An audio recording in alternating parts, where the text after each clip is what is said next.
faces and hopefully some new faces too. I'm Skye Sitney, the co-director. We have been eagerly awaiting this panel for months.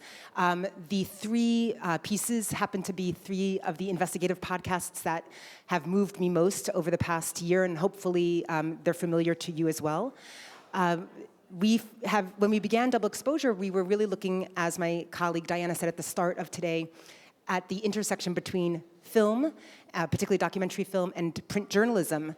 And we cannot deny that some of the most extraordinary work in this space in terms of investigative creative storytelling is happening in the podcast realm. So we couldn't be happier to delve into that conversation with these three extraordinary talents. And we have a wonderful, perfect moderator for this, Sarah Larson, who is a staff writer at The New Yorker, where she covers a wide range of cultural subjects, including pop music, television, theater, and books.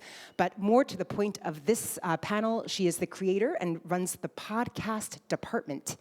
So with great pleasure, we introduce Sarah Larson. Thank you. Oh, yeah, okay. Hello.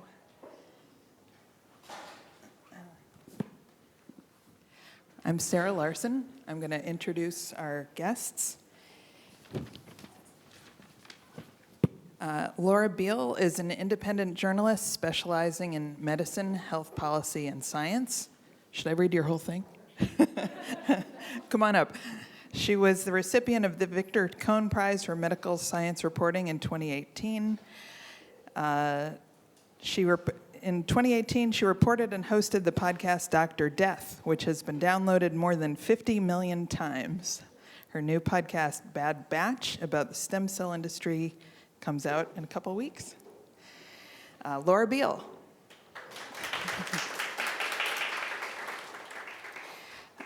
Jennifer Ford, before entering the world of podcasts, worked for many years as a TV documentary producer inside the BBC and at several UK production companies. West Cork, her terrific podcast, was her first journey into an audio-exclusive format, working with Sam, is it Bungie? Bungie, her husband.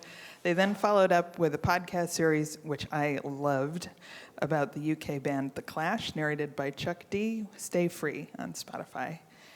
Jennifer Ford. And Samara Freemark of In the Dark joined APM Reports in 2013. Samara Freemark.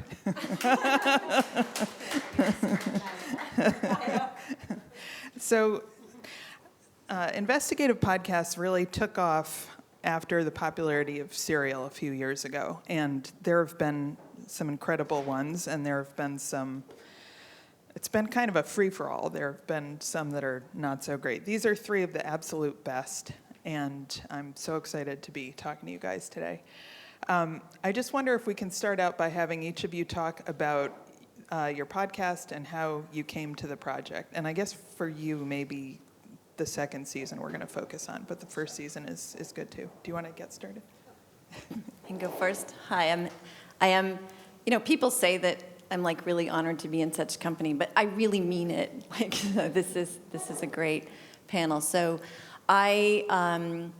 Dr. Death was the first podcast that I did. I am a print journalist, and Wondery approached me about doing it. They had heard about the story of well, for those of you who haven't listened, the podcast is a story about a neurosurgeon in Dallas, and you can guess from the name, he wasn't a very good neurosurgeon. And so the podcast takes you through, who he was and how terrible he was. And if you've listened to it, the first episode is really tough to listen to, but it was important for me to establish that he wasn't just a little bit bad. He was really, truly a horrible surgeon, making mistakes that surgeons never make. And you had to really grasp that to know at the beginning, how outrageous it was that he was allowed to continue.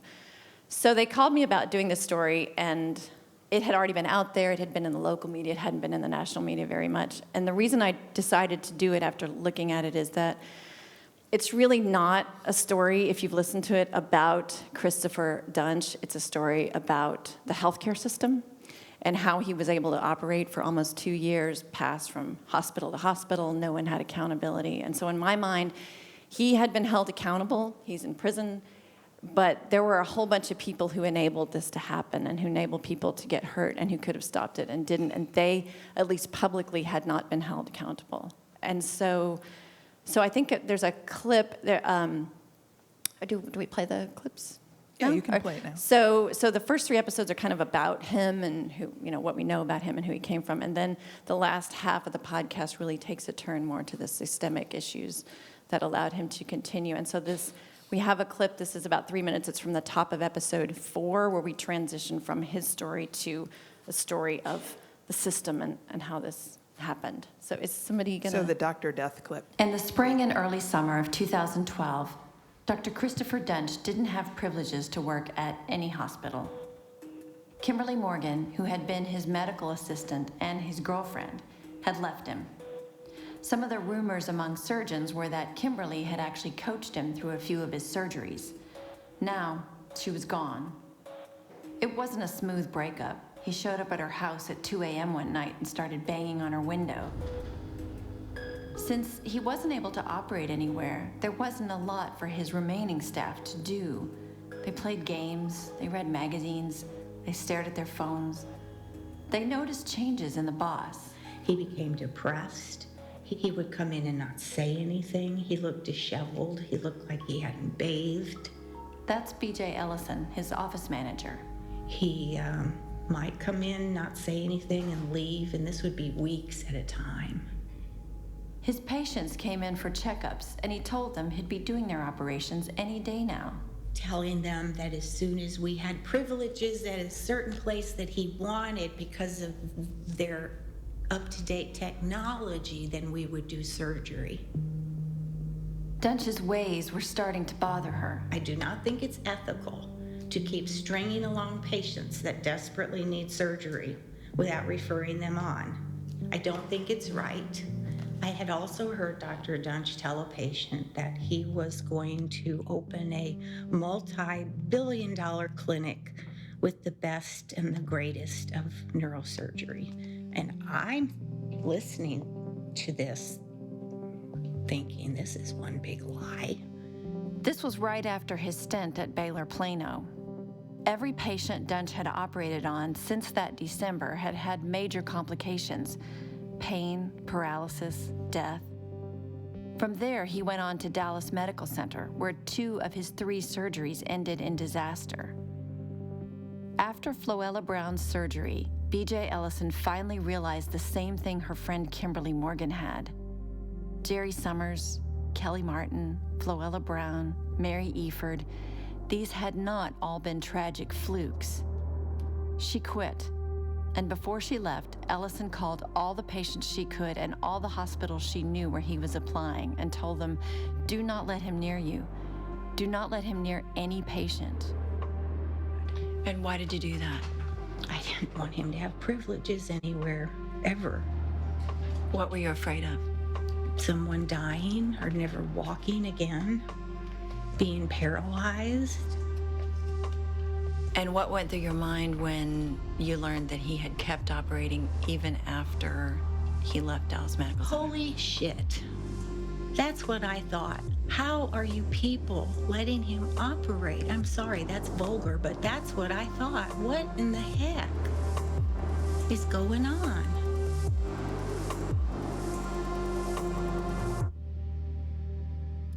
So I'll just end with that, but just to add that the response to it has been really gratifying for me, because in addition to holding people accountable, we as journalists want to make a difference, and I've gotten from especially the most gratifying responses for me are from within the medical community, people recognizing that they need to speak up. You can't be afraid to speak up. There's this kind of unspoken rule that you don't talk against another doctor. Nurses don't speak against doctors. You just kind of let these things go. And the podcast is being required in medical school ethics classes, and so hopefully it's made a difference going forward. So I want to talk about that more in a sec. But Could you just introduce your show and how you got involved with the project? So also to say what Laura said, this is very exciting to be here and honored to be among these incredibly talented women. But so the podcast that I made with my husband, Sam, is about an unsolved murder in Ireland, in West Cork, and it's called West Cork. It's sort of, an investigative podcast, but what we were really curious or kind of eager to explore was the kind of part that storytelling plays in how cases and, investigations and murder investigations play out, and how when a crime goes unsolved, how different narratives kind of creep in, and how important it is to put out the right story to the public, and how the guards building there or the police building a particular case, how important a good narrative is in terms of people kind of buying that. So we came to the case. It was reported in the UK as sort of a story of police corruption, and then we went to Ireland. My parents are Irish, and so spent a lot of time there, and went and talked about the case there, and they were like, well, it's definitely more complicated than that, and a lot of people think the guy did it, and it's sort of this... Do you want to say what the case was, just to... Yeah. So it's a French film producer was murdered back in 1996. She had a holiday home in West Cork, and was found, brutally murdered outside the house early one morning, just a couple of days before Christmas. It's like a very rural place. Nothing like this had ever happened before. So you have a very inept local guard of force trying to investigate this extremely complicated crime, because there were no witnesses, no immediate suspects, and then very quickly suspicion centered on this local guy who is an English guy, had a history of violence with his partner, nobody liked very much, and so he was sort of the perfect suspect, but there was never enough evidence to put it on him, and so, or to convict him or even charge him. So that was just a sort of a story that then lingered over this area, and in a kind of a rural area where there's obviously a great kind of history of storytelling, the little myths kind of crept in and really clouded the picture. So that was sort of what we wanted to explore, how that happens. So we do have a clip, but I don't know, it doesn't really speak to Let's that. maybe hang on, hold off on it. Yeah. Samara? Hi, guys. I'm going to be just quickly redundant here and just say how thrilled I am to be here as well. I'm a huge fan of all of the work of these three people, and so to be sitting with them is so exciting. I created In the Dark with our host and lead reporter, Madeline Barron, in 2015. And in the case of In the Dark, I would say the form really followed function. So we were on an investigative unit at a public radio station, Minnesota Public Radio. And so instead of starting with the idea that we were going to make a podcast, we started with the idea that we had a story idea that was a really deeply investigative story that we wanted to look into. And that story just seemed very large and involved. And in the process of talking about it, it became clear that the best way to tell that story would actually be in a podcast, because it would give us the time and sort of the unfolding nature that we would need to tell the story that became season 1 of our podcast, which ended up being an investigation into what had gone wrong in the attempt to solve this really infamous child abduction in Minnesota that had happened in the late 80s. So our work is always focused very squarely on accountability of people in power, elected officials, law enforcement. So after season 1, we put out a call for story ideas, for tips, and we got just thousands of tips from people, people writing in and Twitter, and most of them were honestly just junk, or just not the kind of thing that was right for us. Really just lurid murder things. But there was one tip that we got that was really intriguing to us, which was very short, and it was just a woman who wrote to us and said, I live in Mississippi. There's a black man here who's been tried 6 times for the same crime. The evidence against him is iffy at best. I think you should look into it. And for us at that point, the most intriguing part of that tip was not the evidence being iffy, because there are a lot of wrongful conviction stories out there, but it was this man has been tried 6 times for the same crime, because our immediate response to that was like, that doesn't seem possible. So we started looking into it, and very quickly it became clear that indeed, yes, this man, Curtis Flowers, black man, arrested and tried for a quadruple homicide at this furniture store in this really small town in central Mississippi. And over the past 20 years, he had been tried 6 times by the same white prosecutor. And so immediately, of course, as an investigative journalist, that raises serious questions, because clearly something is going wrong here. Whether the guy is guilty or innocent, something about this process is not working. And so that's what we spent more than a year reporting on, was like, what is really happening in this case? What is going on? And that reporting became season 2 of our podcast, where we really looked deeply into what is the evidence against this guy? Does it hold up? How did this case come to be tried 6 times? What was going on in the courtroom? We looked a lot at jury selection. We did a huge jury analysis project, because one of the reasons the case kept getting overturned and the reason he had been tried over and over again was because the prosecutor kept striking black people from the jury. And so we did a huge analysis of what was going on in all the other cases in this prosecutor's district. And after the podcast came out, the U.S. Supreme Court actually agreed to hear Curtis Flowers' case, which they did in March, and then this summer they overturned his conviction. So Curtis Flowers' 6th conviction was overturned by the U.S. Supreme Court, and so now we're in a stage of waiting to see whether he'll be tried a 7th time for the same crime. And I'll say that our reporting was cited in the briefs that were filed by the defense to the U.S. Supreme Court. I started screaming when all that was happening. I just was, I was so amazed and so excited. And even the way it went down in the Supreme Court was kind of astonishing. Yeah, actually, the last time I was in D.C. was to cover the Supreme Court talking about the Flowers case for oral arguments, and it was wild to just hear, this case for so long had been something that only people in this tiny town and us had really paid any attention to.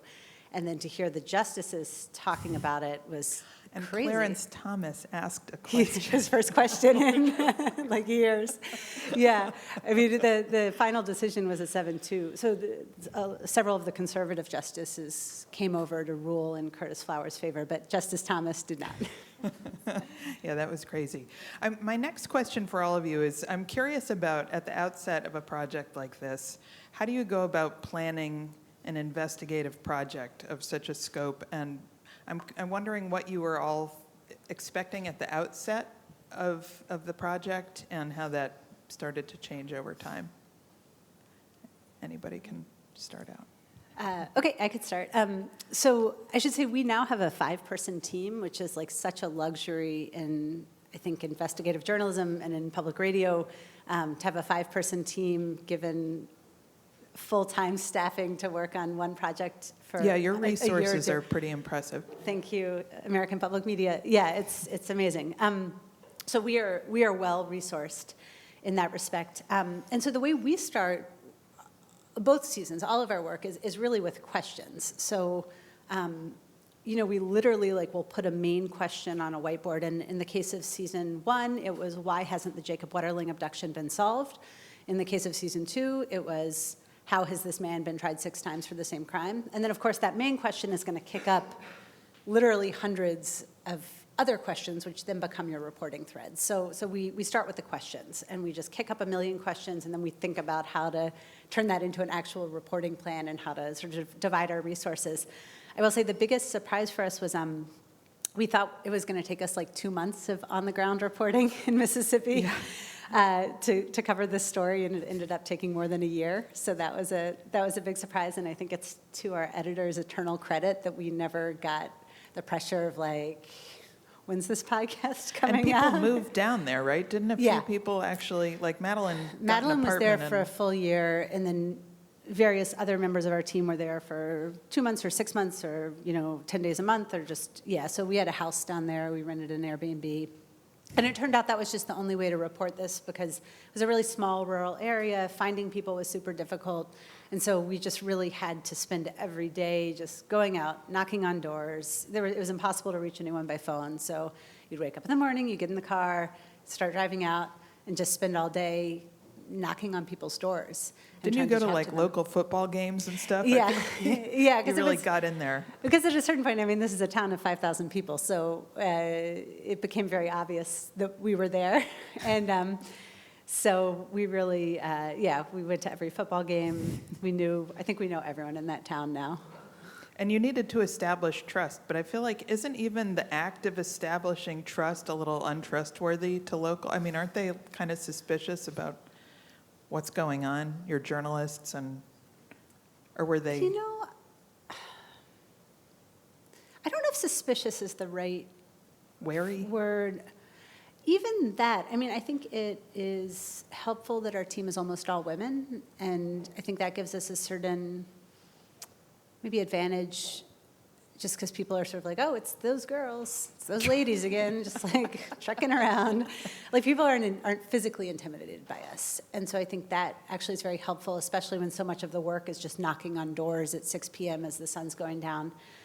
But you're holding big microphones. Yeah, right? but like, there's you reach a level of comfort. I think everyone who's a radio or television person can understand that, like, once you're comfortable with your gear, everyone else actually becomes kind of comfortable. It's like if you don't make a big deal about it, other people don't really stress about it either. So I think we just strive to be normal. That's actually like that's like the goal that we set off with when we go out into the field, is just like be a decent, normal person and like act like a human, and it tends to work out. I like that idea. I wish more people would try that.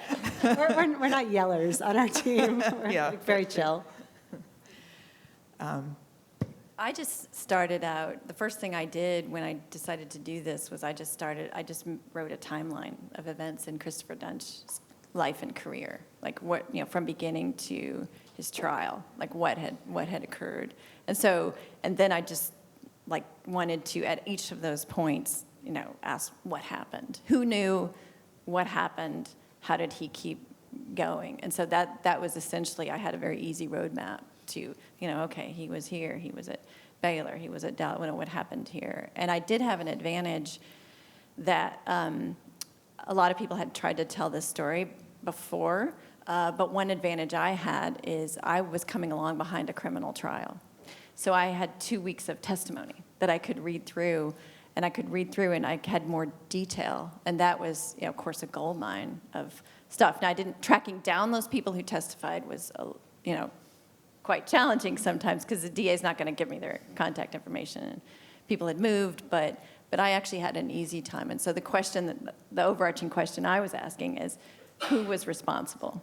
Like at each point that he moved, or at each point, like who what did they know?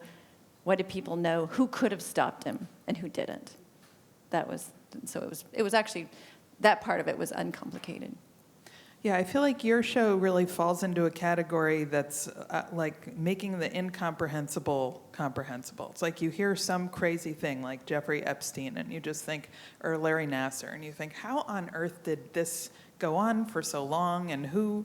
It's just baffling. And one of the ways podcasts are really good at getting within that is talking to the people who were there along the way, and having us. And could it happen again? I think to me, one of if you had to ask me the most jaw-dropping moment for me personally in the whole thing is at the very end of this, and taking people through this story, and I asked one of there were 2 doctors who were actually trying to stop him for 2 years and couldn't do it until the end.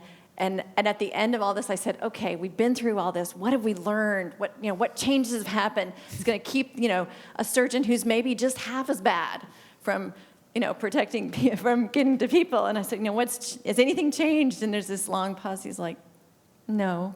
And that was like the moment, because I wanted that reassurance. I wanted to say, oh yeah, and there've been all these things that have happened, and people have learned from this. There's no way this could happen again. He's like, oh no, it could totally happen again. Can I just really quickly say that was like the most jarring thing for me as well, because we always, on In the Dark, we traditionally have covered law enforcement, and we always talk about, like, we use hospitals as this, with no knowledge. We're like, this would never work in a hospital. Like, if you make a mistake in a hospital, there's like a whole process, and they like go through it, and they figure out what went wrong, and they come up with a plan. And then I listened to your podcast, and I was like, oh man, got to stop using that as an example. That's depressing. How about you? What about your story and what you expected and how it changed as you? Yeah, so we didn't know how we were going to do it. It's a massive story that has a 23-year history at the time, sort of 18, 19-year history where loads of stuff has happened. And we were intrigued initially by this idea that there was this incredibly remote place where this horrific crime had happened, which had shaken the local community, and there was a guy living there that everybody thought did it, and he had stayed. And so just this idea that this place was living with, with this unresolved crime, and the person that they all think did it right at the heart of their community, going down to the farmer's market on a Sunday selling pizzas, seemed kind of crazy. And we wanted to, I guess, explore what that felt like, what that was like for him, what it was like for the community, and interestingly, similar to you, kind of how it went unsolved, how it happened. And I think that we were sort of we wanted to be realistic about solving it. I mean, obviously, wouldn't it be great to actually solve the crime, but given that it hasn't been solved, given that there have been, Irish investigators, French investigators, the victim's French and her family have been, really pushing for their own investigation, and they got one. That Sam and I were unlikely to go in and find the kind of bloodied hatchet under a rock. So we figured we needed to have a realistic goal, and that for us was just trying to figure out why we are where we are. How can you have this? How can a whole country be convinced of a man's guilt, and yet the Department of Public Prosecutions, the equivalent of the DA or the Attorney General, doesn't think that the evidence stacks up. So. We imagined, we wondered whether Serial had just come out, and that was the only thing that had come out when we started. And so we wondered whether we would be that kind of a team, and we would be like tracing our steps and recording stuff as we went in the car, and then we're way too awkward in English for that, and we'd have like the microphone there, and we're like...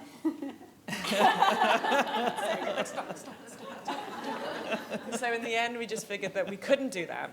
And also there's so much plot that actually we were the least interesting thing about it. And the people, we wondered if we'd get access, because everyone was sort of saying, it's a really closed area, no one's going to talk to you, you have English accents, everyone's going to hate you. So, and in the end, we sort of got incredibly far and had this really ambitious list of witnesses that we wanted to speak to. And at one point, we were working with an editor who I didn't want to show the list to, because I knew he'd tell me it was too long and I had to cut it down. And I did show it, and he's like, that's not going to happen. Sam and I were like, it just has to happen. And in the end, he didn't stay on the project.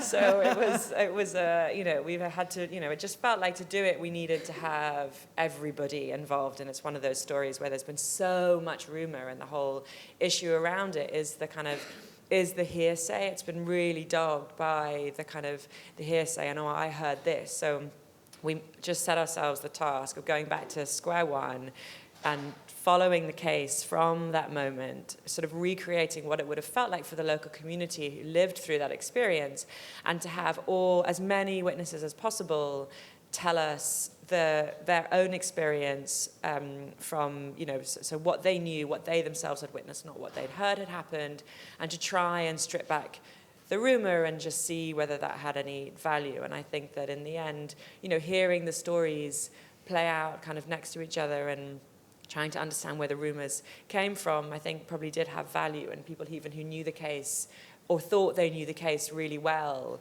to kind of know how the sort of stories don't quite stack up next to each other, and to at least understand where the problems were along the way and why this never went, why this went unsolved.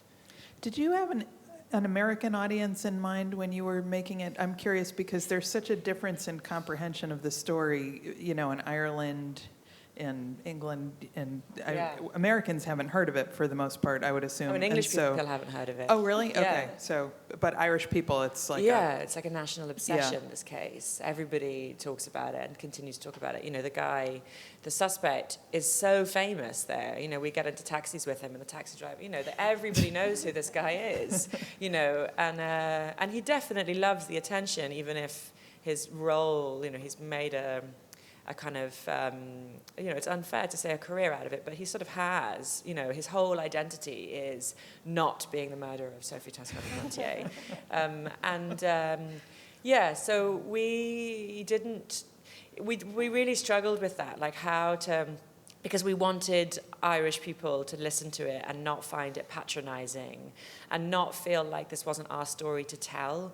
And so, which is why we thought it was so important to make sure that as many characters and witnesses are in it as possible, because then we're bringing something to the table, because nobody has heard everybody else's testimony before. If we're just kind of regurgitating the stuff that's in the newspapers. So the access was really, really important. And we did, in the end, get incredible access. And I think the sort of unresolvedness, we thought people would just say, it's an old wound, we don't want to go there, it's, sort of stirring things up. And in the end, people were really keen to talk. But yeah, our exec talked about it as sort of setting a table that everybody could sit at. So having at the story for both people who didn't know the case would enjoy it just as much as people who did. So we sort of wanted everyone to listen to it. So it was a challenge.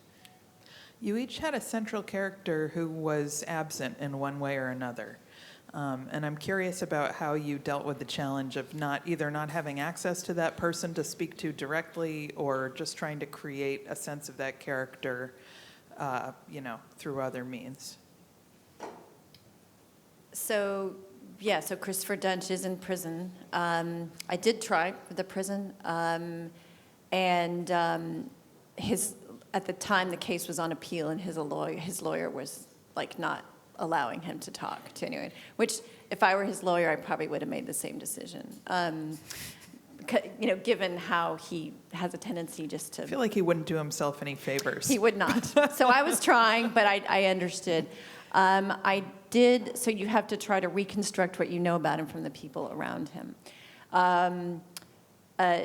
Two things. One is I had a lot of correspondence with his father, because I thought the father would have...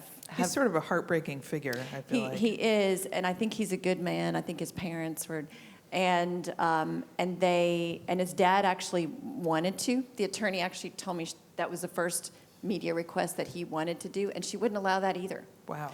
That I didn't understand, because why would you not allow the person who could portray, because I didn't really want him to be portrayed as a two-dimensional villain. Yeah. Like, I was working hard to not, and so why would you not want the one person who would, I didn't You had understand voicemails, that. Though, I feel like, right? I had jail calls, and I had the other thing, which had not been... Or a phone call, yeah. The one thing that I really wanted, which had never been publicized before, was the jail interrogation. Like, when he was arrested, there was a long interrogation that was taped, and that had not been aired before, and that was his voice. So I wanted his voice, and the DA mulled over that for a good month. Like, I wanted it, but it was on appeal. They didn't know, and probably the happiest day of the entire reporting. I was sitting at a function at my kids' school, and I get this message from the DA that's like, "Okay, we'll let you have it." I'm like, "Yes, thank you." And they thought I was just happy about the program, but I was like, "Yes." And that, to me, because hearing him talk about himself was the most revealing thing, and how nothing is his fault, and it was all, somebody else. I mean, he was, he had either he was a liar, or he had just had zero self-awareness of the harm that he was causing, and to hear him explain this away in his, so that's how I got around it, is that I think having that tape and having the investigator ask him questions, what about this, what about that, I think if you've listened to it, you're probably like me, you're like, how can he not know that he killed this woman, but he apparently didn't. So. And when he talks about what he did medically, he has all these crazy explanations for why he did these terrible things, and it's hard, I guess he believes them, but it's sometimes hard to know. It is hard to know, and one of the things, I don't necessarily believe in inserting yourself unless you have an extraordinary story into the process, but at the last of the podcast, the producers were like, well, you need to say why you think he did it. And I'm like, I don't know, and it would come to this like gap in the script and fill this in here, and I would ignore it. I kept thinking it was going to go away, and they'd be like, well, you really, and they convinced me, they're like, people are going to want to know what you think. People, you've taken them through this terrible, intensive story, and they're going to want to know, do you think? And so that's why in the podcast I say, I don't know. I don't know why he did it. He was certainly narcissistic enough not to know, or he's a pathological liar. And he had substance problems. And he had substance abuse problems. So, and all of those could have been in the mix. One of the most fascinating things to me about your podcast, and a thing I really loved, was the interview you did with a friend of his, which his old roommate, I think, and he was talking about how